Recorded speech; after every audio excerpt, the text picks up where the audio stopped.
Imposter syndrome, perfectionism, investing in ourselves. These are just some of the subjects that I covered in today's episode with Aneta Kuzma, a coach and consultant that's standing for people's transformational change. You're going to love this interview. Welcome to the Courage to Be podcast. I'm your host, Tanya Vasallo. And each week, I will bring you amazing guests so that you can tap into the courage to break out of old patterns and live your soul's purpose. Before we get into this episode, if by the end you enjoyed it, please follow, rate, review, and share the podcast so we can reach more people. Because here's the thing, I'm on a mission to close the gender gap in the podcasting world so that more and more women's voices are heard. If you feel that this is something you value too, then please take action by rating, reviewing, following, and sharing the podcast. We can only do this together. Check out the link in the show notes to see how this is done. And make sure to stay until the end to claim some free gifts I have for you. Welcome back to the Courage to Be, where we have powerful conversations to transform your life and your business. And today we have Aneta Kuzma with us. Welcome, Aneta. Oh, Tanya, I'm so excited to be here with you. Thank you. I know, we were just chatting a little bit right before the podcast record, and I'm like, no, we have to hit record because the energy that we're creating with this is just amazing. It's fabulous. I'm so excited to have Aneta here with us. Share with us a little bit with our audience, the work that you're doing, because you are a stamp for transformation and for people's change, people's transformation. And How did you arrive here? What's your journey? Oh my gosh. Well, I'll tell you what I'm doing and then I'll backtrack and share a little bit about my journey. So I am a coach. I actually am certified in life, executive, and also health and wellness coaching. I also am certified yoga, meditation, and breathwork facilitator. And I also do wellness consulting for companies. And so I really wanted to create a business that combined all of my passions and all the things that I believe in as a practitioner and also participant, and be able to share that with others. And I didn't come to this place on a straight road. Many times the road and the journey that we take is not a straight line. So I did do the traditional route. I was a corporate executive for many years. I was in the corporate world for 25 years, about 22 in banking. And in my 40s, I just got this itch to really spend some time in examination and reflection of what do I want to do from now until retirement? What does this look like for myself? And I got honest and recognized it wasn't going to be sort of doing what I've done up until that point. It served me well in my career. I don't regret any of it, but I really hired a coach to work on what I wanted to do. And that's how I started my business about 4.5 years ago. And I haven't looked back since. That is fascinating. So you said something important, that you hired a coach. And I think that's such a great point to emphasize on, because many times we come to these crossroads in our life, like you said, you've been in corporate for 22 years. Maybe we want change. We want something different. Maybe we're midlife and we're like, is this everything there is to my life? And we want that shift. But it's I'd be curious from your perspective, how do you feel being able to do this on your own versus having hired someone to support you? In this case, it was a coach. Do you think you would have arrived at this place without a coach or no? I don't think so. Or if I did, I think it would have taken much longer. I think if I hired a coach sooner, I would have had a game plan much sooner as well. And I just have always believed that it's important to make the investment in yourself and to hire people who are a few steps ahead of you, who've already done the work, who have already invested in themselves, who've gotten the education, the training. It's so much easier because I've read up until that point so many self-help books. I've listened to podcasts. I spent time internally trying to think through, what does this look like? What do I do next? And I never would have been able to do what I was able to do with a coach in 6 months. I mean, it just was amazing for me to see the transformation before start to finish. That is so fascinating. So first I'll ask you, why is it so hard for women to invest in themselves? And then I want to follow up with your coach journey. Oh my gosh, such a great question, Tanya. One, because I think we practice putting ourselves last. And especially when I was investing in myself, there's always someone else that you think of first. If you're a mother, you think about investing in your children. If you're a partner, you think about, your partner and maybe life goals and commitments that you have together. Or you think about work obligations and will there be time left over for me? Because it's always the leftovers, right? We don't necessarily put ourselves first. So I think that that's just part of what we do. And then I think the second that I decided that I was going to do the investment, then I felt such relief because I saw the progress. I saw that the return on the investment so quickly, but I didn't have practice putting myself first. I didn't have really good practice investing in myself, to be honest. Yeah, I want to dissect a little bit this concept of investing in ourselves because Yeah. I think sometimes when we get presented with a possibility, to change Mm-hmm. our life, whether Mm-hmm. it's signing up for a class, signing up to work with a coach, a consultant, Yeah. something like that, we see it as a cost more than an investment. Yes. So Oh my that's where I gosh. want to tease that out a little Mm-hmm. bit.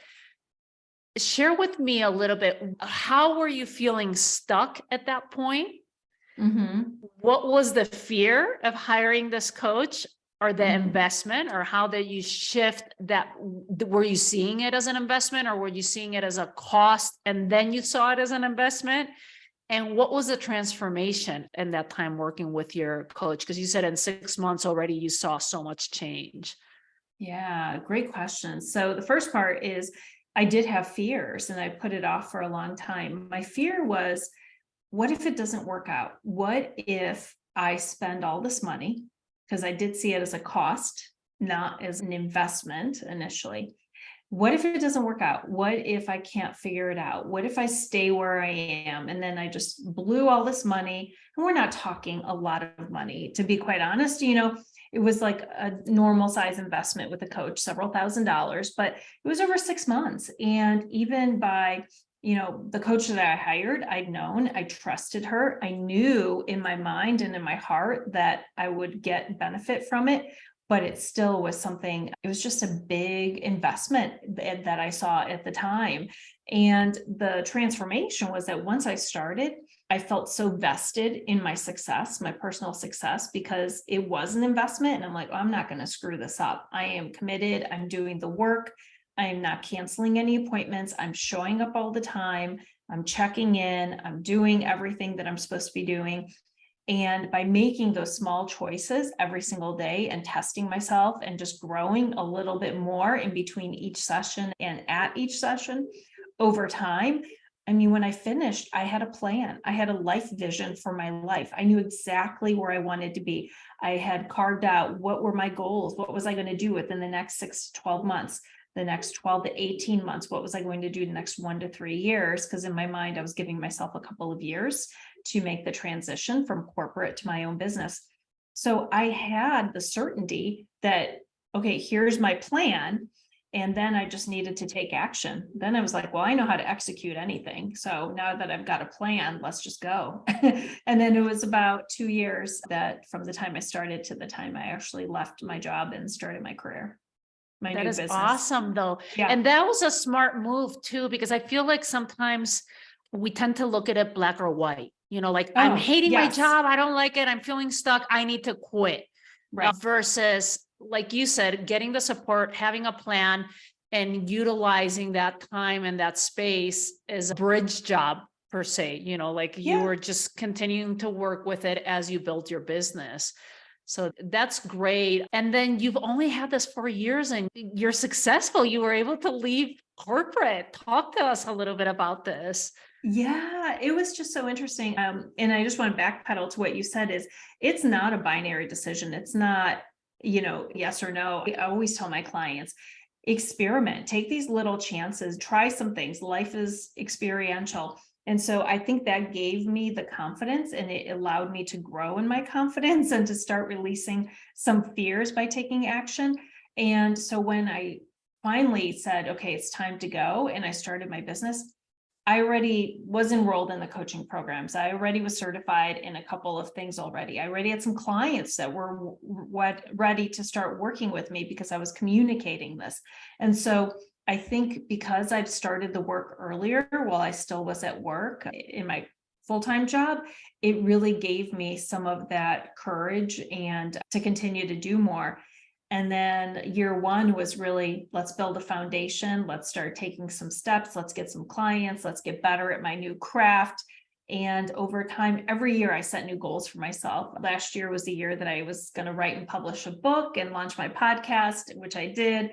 And so it's like every year I think I just have, more things on the list strategically for what I want to do. And I think all of that started from that initial coaching program because I saw how to look into the future and then work backwards to figure out the steps to help me get there. And you have someone that's holding you accountable to Exactly. That is so key. Have you continued to invest in your growth with other coaches and mentors? I don't know if you're still with the same coach or you transition. So my coach is like a soul sister now. My original coach is a good friend of mine. She is definitely someone that is in my life, but more in like a friendship place now. But I've continued to invest in coaching programs, multiple coaching programs every year since I started my business, because there are always going to be people that have done something you're looking for. So for example, last year I hired a podcast coach. I launched my podcast, but I wanted to say, how do I take it to the next level? What are some things I haven't considered? How do I get more people to listen? How do I make it better? All of those things. And so there's always little things, people that specialize in something that you can get additional help for. And sometimes it's one-on-one, sometimes it's a group program where it feels good. I'm in a mastermind right now with about 25 other amazing women. And you get something different even from participating in a mastermind, right? You get, of course, the facilitator, but then you also get these wonderful relationships from the other people who are participating, who are cheerleaders, who are, also on their own journey, and you can help and support one another. So I'm a huge believer in continuing to make that investment. Yes, that's why I asked you, because I'm the same way. I think the moment I Yeah. started my business and the veils got pulled up, of like Yeah. what Yes. entrepreneurship can be. Yeah. I haven't looked back. I mean, I've spent thousands of dollars in coaching programs, business programs, but the return on investment, because to some people it might sound like, oh my God, well, where do you have that money? I don't have that money sitting around. You become Right. resourceful, Of and course. you figure out how you can pay for it. To me, it's like continuing education. Like if I would have gone to college, did people Yes. pay $100,000 for a year in college? So Yes. why not do that for yourself and invest in yourself? You're such an example of that, Aneta. I really appreciate you sharing that, because I think many of us, there's so many coaches, mentors, and like you said, we can look into the self-development world and read a book and we think that, that we have that knowledge, but it's not enough. You have to be able to understand and take it, to embed it, to live it, to take action. And that's something you mentioned before. And I want to go further into that. How do you build your confidence? You were talking about taking action and just going for it and Yeah. doing the things that you want. But how do we build our confidence? Oh gosh, these are lessons I've learned along the way, right? So I want people to know that these are stepping stones, and that's how I share my own experience. Mindset matters. And so I am a huge, firm believer in meditation. It's really changed my life. And so my morning routine and the way I set my day with intention, with meditation, with breath work, with gratitude, with visioning, it sets the tone for the day, and it reminds me of my why. And so we need to have a very strong purpose and a really strong why to anything that we do. If we do, we're going to be more courageous. And even if we're not courageous, we're still going to take a few more chances than if we don't believe in something. So I always say those things are really important. Testing your little muscle every single day. So I say, take tiny bite-sized pieces. You don't have to do something extreme year one. You don't have to do something extreme day one. It's just, what can you do today that is in the direction of where you're going? And just take that tiny little imperfect step. It doesn't have to be perfect. I've let go of, people say, how do you get rid of imposter syndrome? There is no getting rid of it. Everybody has it. It's very natural. And I just reframe it. If I feel like I'm imposter, I just remind myself, well, of course, this feels a little uncomfortable. You haven't done this before. Or of course, it feels a little uncomfortable. You haven't done it on this scale. And that's okay. You're going to learn through it. It's not going to be perfect. And next time you do it, it's going to be a little bit better. And so just giving myself a lot more grace. I think in the corporate world, one of the disservice that we've done to ourselves is, my God, I used to do PowerPoint presentations that had sometimes like 46 versions, right? You're like, why do we do that to ourselves? Let's have the conversation. Let's have the dialogue. Let's move in the right direction. And I think with entrepreneurship, I detox from a lot of those expectations where I'm like, you know what, this is good enough today. And I think people appreciate a little bit more authenticity, and they appreciate when things aren't perfect. And they appreciate when there's more passion and more energy behind it necessarily than a lot of high gloss. So those were some of the things that I've been practicing and what I've learned along the way in my journey. Oh, that is so beautifully said. And you've mentioned imposter syndrome and how you've dealt with that, which I Yeah. think even the most famous, we look up to celebrities, Yes. speakers, all these people, they have gone through it, they go through it, because I'm a big believer. You go to the next level. And like one of my mentors used to say, next level, new devil, and so that Yes. it's going to show up. So that there's no way. I love that you said you're not going to get rid of it. It's Yeah. just, how do we deal with it? And Tanya, I completely agree. And it's so nice reading articles about people like Michelle Obama, who I adore. And I think she's amazing. She's talked about having it.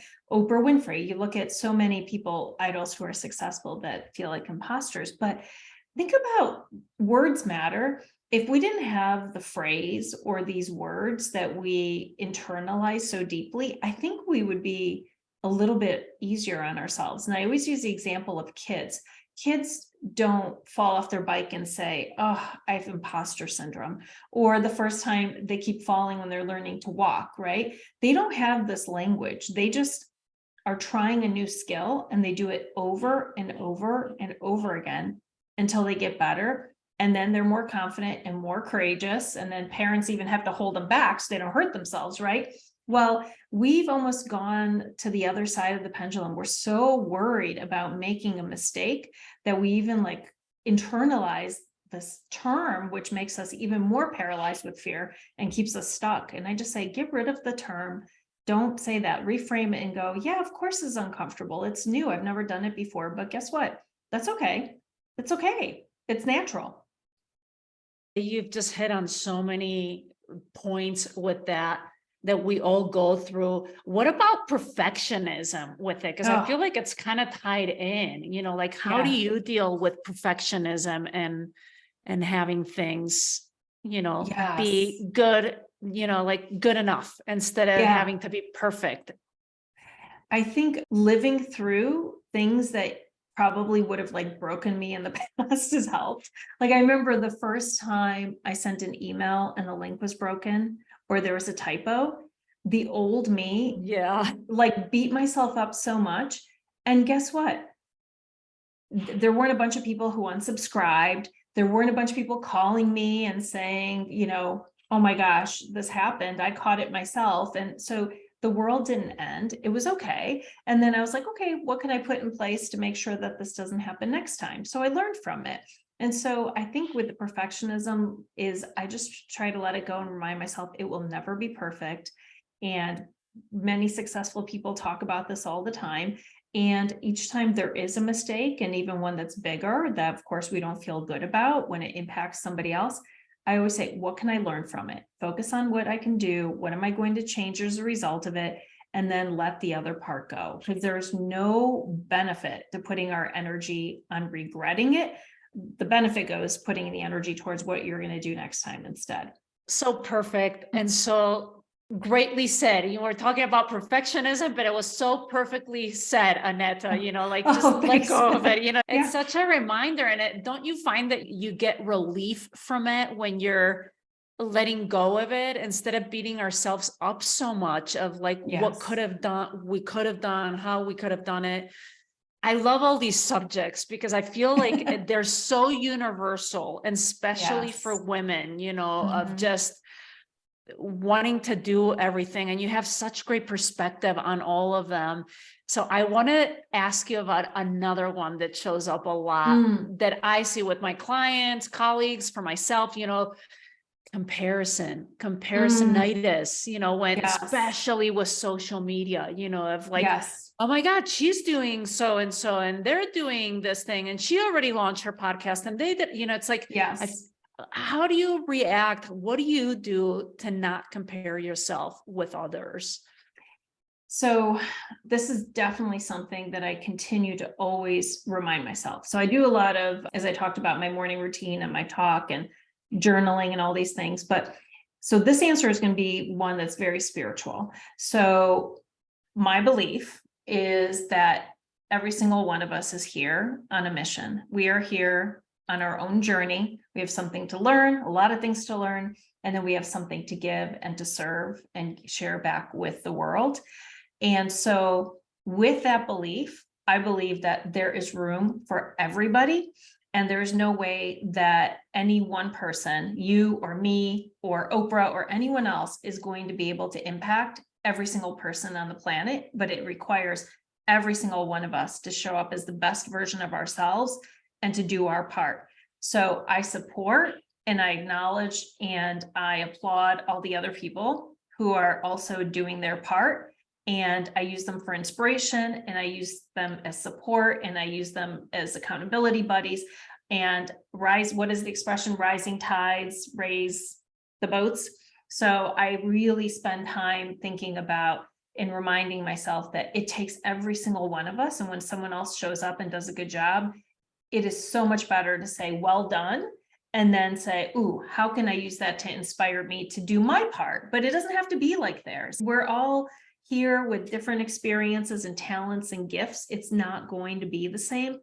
And that has just given me a sense of such relief. And it just feels better to have that perspective for me. Not everyone may agree with that, but then there is no comparison, because it's like, of course their experience is different than mine because I'm different and they're different, and all of these other things that have come before us is different, and maybe our journeys are different, and who we're supposed to serve is different. So it just, that's what works for me.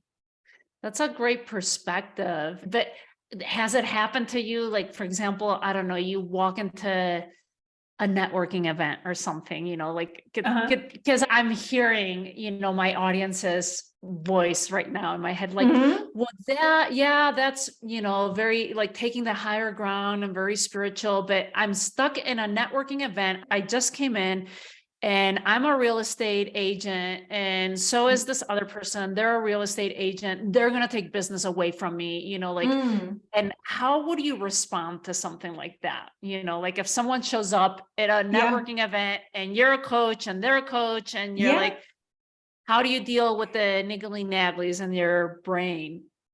So I heard this phrase during my yoga teacher training. And when we talked about, there's so many yoga teachers everywhere, right?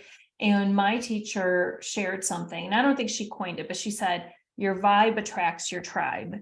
So when you are authentically yourself and you are standing in your truth, your power, your authenticity, your energy is going to be so bright and shiny that the people who need you, your special sauce, are going to naturally gravitate to you.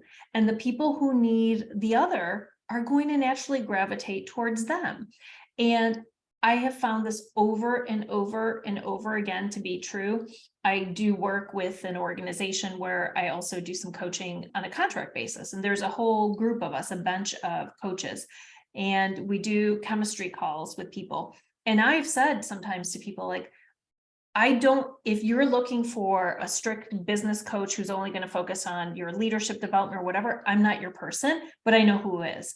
But if you're looking for transformational coaching, looking at the entire package, and you're open to East meets West, modalities and all this stuff, I'm your person. But so it's okay to know what makes you you, and then allow your energy to shine through and to bring the right people towards you. I really do believe that. I know people might think that sounds crazy, but anytime I've tried to be someone other than myself, it doesn't work. And when I'm just myself, people naturally who are looking for that are going to come to me. And people who aren't are going to go to someone else who's going to do a great job taking care of them. Yeah, that's such a great reminder, because I think sometimes we just get caught up in our head We instead of do. just focusing on ourselves and the value that we provide, and that we have a certain energy that we're emanating that's going to be Yes. completely different to someone else. And Tanya, like, think about it. I drive 45 minutes to get my hair cut by this woman that I followed, right? I followed her when she was somewhere closer to me. She moved further away. She has less hours. I still work with her over the last 10 years. I'm sure that there's someone that can cut my hair within a 5-mile radius, but I don't want to find someone else. I like Diana. That's who I go to, and she's my girl, right? So I think it's similar with anything else too. It's like you're going to find the person that you connect with and who your energies are aligned. And that's where you're going to go. That's who people gravitate towards. Such a great example, because we can all relate to the Right. hairdresser, or to the Yes. masseuse, or to the Yes. person that does your nails. It's like, Exactly. no, I would never trade them for, I'll drive, 100 Yes. miles if I have to.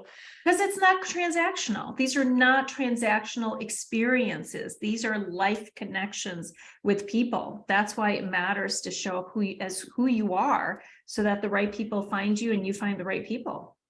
Yeah, that was what a great example. And I appreciate that. Yeah. So this is all about the courage to be. Yeah. And what do you say to yourself when the fears show up, they're bubbling up, you have to do something that's uncomfortable, but there's going to be a reward on the other side?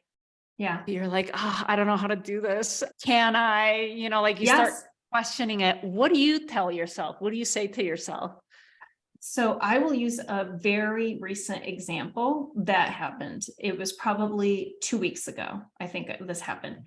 So in my mastermind, I saw so many women that were in my group that would go daily. They would do Instagram lives. And I'd never done an Instagram live. Like, the idea of it just gave me like heart palpitations. And I wasn't sure if I was, and I record videos all the time. So it's not like I worry about recording a video and putting it out there. And I'm not, so I didn't know what it was, but it definitely was a fear and irrational. And so what I did is we in breath work, we do these things called feelers, where you reach out to somebody within the group and you say, I'm struggling with something and I could use a feeler. And what we do is, the other person, you connect, you do it on Zoom, you can see each other, you kind of ground down into the body, you connect to the energy, and the person shares, like I would share, I'm feeling a lot of queasiness in my stomach right now, and I'm feeling a little bit of tightness in my heart and my chest, and it feels constricting. And so it's naming what you're feeling and allowing the other person to hold space for it. And it diffuses the fear when you do that. And then there might be some words of encouragement. And then I just took action. I was like, I'm doing it right now. And I went live and I did 2 of them, and in a row, like 2 days in a row. And I recognized I don't fear doing it. I've done it, but it doesn't energetically align with what feels good to me. So I don't have to do it. But so it was sort of naming the fear, walking through it, sitting with it, not resisting it, allowing somebody else to provide support for me, and then taking action, because you got to face it. Like, the more we resist it, the more the fear grows. And when you're able to take action on it in a way that feels safe to you, and when you feel safe to do it, it suddenly is like, oh, I don't really fear that anymore. It wasn't quite as scary as it was. So that's like a real life example. Maybe some people aren't scared of doing lives, but that was one that came to mind for me. So I do that all the time. And then I have affirmations that I write for myself. I go back and I read them and I like write them down, and I do all the work to just kind of build new neural pathways and get myself unstuck. Those are the things that seem to work for me. That's great. Thank you for sharing your steps of going through Yeah. that. I was going to ask you about breath work, and I'll come back to Yeah. action too. Share with us, because you're saying that you're doing breath work to anyone that might be new, that's never heard the term breath work. Mhm. What is it? How can we use it? How did you get into it? Yeah. So breath work is it's under the umbrella of meditation. However, what I found, so in yoga, it's called pranayama, and it really is controlled breath work where we are taking our breath and we are manipulating it to either breathe quicker or slower or changing the pace of it. And what you're doing is actually moving your nervous system from the sympathetic, which is the fight or flight or freeze, into the parasympathetic, which is the rest and digest. And breath work also stimulates the vagus nerve, which is the largest nerve in the body that sends about 80% of the signals to the brain. And when we are under sustained periods of stress, it's very difficult for the body to self-regulate and to bring us back into coherence, into the parasympathetic. We kind of stay in that emotional state for too long. So that's how breath work works. And it's been around for thousands of years, so many different types of breath work. The one that I just got certified in is a trauma-informed somatic breath work, which is a very active breath. And there are different types of breath patterns, and some are calming and grounding, and some are more activating that actually can really help you to release trauma and to move energy throughout the body. And the way I got informed was I was at an event at a retreat in California last year, and Sam Skelly, who's the CEO of Pause Breathwork, did a breathwork program. Like, she facilitated a session for us. It was probably at least 30 minutes or longer. And I just had such an emotional reaction and response, like nothing I've ever felt before, that I signed up to enlist in her program the very next morning. Like, I just couldn't believe what happened within me. And I thought, okay, this is going to help me with my own journey. And then I want to be able to bring it to other people as well. And so I started last October, finished in April, and then now I'm continuing on with many of those women in the mastermind as well. And it's been amazing. So if you're looking to reduce stress, to calm down, to regulate your nervous system, to move through trauma, to work, do some inner child work, all of that can be impacted through controlled breathing. That is fabulous. Yeah, I've just scratched the surface with breath work. So I Yeah. love hearing this. And not everyone's familiar with this and the many great benefits that breath work can provide. Like you're Yes. saying, like dealing with trauma, stress relief, like just all of these different things. So thanks for sharing that. Sure. I wanted to go back to action, because you have so Yeah. many golden nuggets. I'm like, oh my God, I can't keep up with her awesome knowledge and teachings with it. So you mentioned action when I was asking you about, mustering up the courage and overcoming our Yes. fears. Like, you have to take action at some point, because Yes. if not, you're just in fight or flight or freeze, so you'll be in Yes. freeze if you don't take action. And that's great. What about action with intuition? Like, how do you tie that? Mm. Because you're mentioning your morning practices and that you Mhm. do your breath work, you do your meditations. And I feel like when we meditate, or at least for me, when I meditate, I get these like Yes. intuitive hits, call them Yes. whatever you want, downloads, you're connecting Downloads. with your higher self, you're connecting with spirit, God, Yes. whatever you want. To me, it's a connection with my intuition. Do you take action right away when you get those hits or those downloads? I do now. And I agree with you, Tanya. For me, when I sit in my meditation, I do my breath work, I am in alignment. Like, I feel like I am so aligned to source, to God. And I do then feel like I'm these hits or these downloads that you talked about. And the more that one practices this way, the more one starts to trust their intuition. We are so busy doing all the time that these little still quiet voice now then has to be like, we have to get hit over the head sometimes in order to pay attention. And I think the more you practice being still and being quiet, even though the mind never really quiets too much, the more you can tap in and listen and hear. And so I do. And so often I'll text someone or I'll call someone and go, hey, I was just thinking of you. And they're like, oh my God, how did you do that? They're like, I was just going to pick up the phone. I'm like, I just had that. Or, I do this every morning before I teach meditation, and I rely on my downloads to tell me what the group needs. And you can ask for these answers of your highest self, of your spirit, of God, or whatever it is that you believe in. And it's amazing when you tap into it and you create the container and the space in order to be able to listen, what you're able to hear. So I do take action. And I found that the times where I don't take action, I'll continue to get those downloads. And sometimes they won't be as gentle until I'm ready to take action. Yeah. It's like the big wake up call, like, here, Yes. I've been trying to reach you, Trying to get your attention. Yeah. Do you have any stories that from anything that you took action besides like the phone call? Like, I believe that all those synchronicities tend to happen. And I always love listening to stories like, yeah, I was just sitting, with the sun hitting me on the face. Like, maybe you weren't even in meditation. Maybe you were in meditation, but that you took immediate action, even though it sounded weird or scary. Any stories for you?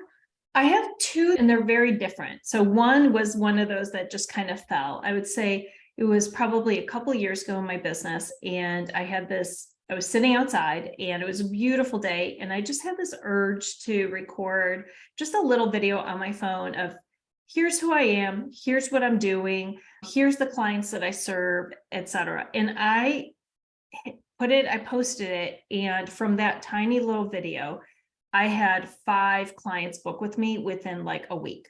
It was the craziest thing. And awesome. And I said, where did you hear? And they're like, well, I watched your video and it just reached me at the right time. So it was one of those things that just was all aligned, and there was no master plan. I didn't redo it. It was just like a fast download here, speak from the heart, and the right people found it. But the one where I was more channeling the intuition was, I wrote my book and I wanted to get it out before the end of the year. And I knew I needed to find an editor, and I didn't know anybody that could help me. And so I went to Upworks, and I literally like closed my eyes, did a meditation, and was like, okay, I need divine intervention here to tell me who my editor is going to be. And I do not have time to sift through 65,000, right? I mean, it could be very overwhelming. And I found the very first profile that kind of came to me, that sort of spoke to me. I read his profile and I said, can you meet? I need to talk to you immediately, because I wanted like a connection to see if this was the right thing. And he was the very first person that I worked with, and he's fantastic. And I will always work with George on any other book or things that we're doing.